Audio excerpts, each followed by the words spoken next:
Jesus had a cousin named John who went about urging folks to prepare themselves for the coming of the Lord. In response, many people, including Jesus, left their respective towns and came to the dry desert where John lived to be baptized by him in the Jordan River.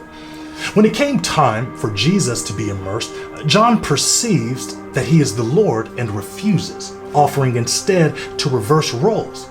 But Jesus tells him what they are doing is right because he comes to be baptized as a way of marking the start of his public ministry. So instead of arguing with the Lord, John concedes. They both crouch in the water. John places his hand on Jesus' lower back for support, and though his other arm trembles with intimidation, he raises it to heaven and speaks words to God on Jesus' behalf. Once John completes his last sentence, he lowers his arm, looks his cousin in the eyes, and with his hand wrinkled from sitting in water, covers Jesus' nose and mouth and baptizes him. As Jesus comes up and out of the river, he looks and sees the sky open and the Spirit of God descending like a dove and resting on him. Then a voice from heaven said, "This is my Son, whom I love. With him I am well pleased." When Jesus looks down and around, it's clear by the unaffected responses of John and others that he alone heard the message. Folks are waiting their turn, so he thanks John. They hug, and Jesus sets out to begin his public ministry. But in a shocking turn of events, the scripture says immediately the Spirit drove him into the wilderness.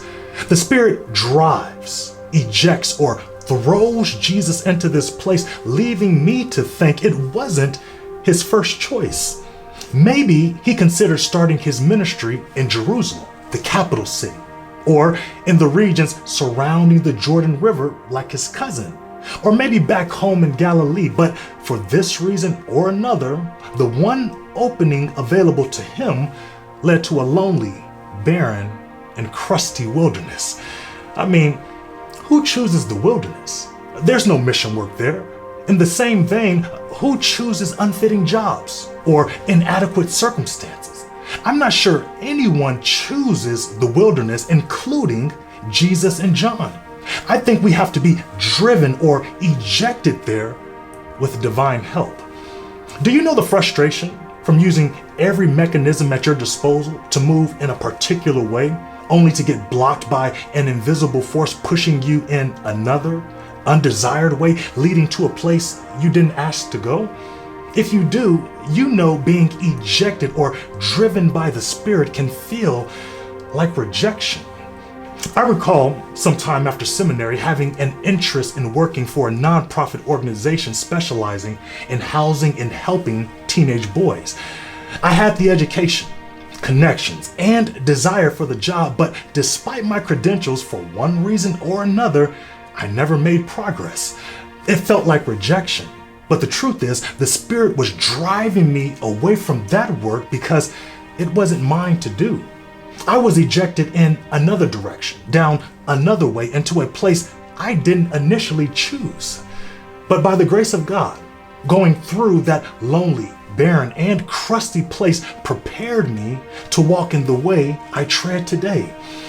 My friends, when the Spirit drives you from one direction into another, it can feel violent and rejecting. But I encourage you to see it as an act of love.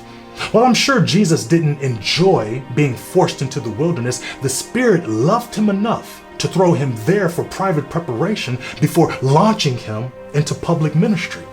It probably felt like rejection, but the Spirit loved Jesus enough to make sure he wasn't only ready to start his mission, but finish it too.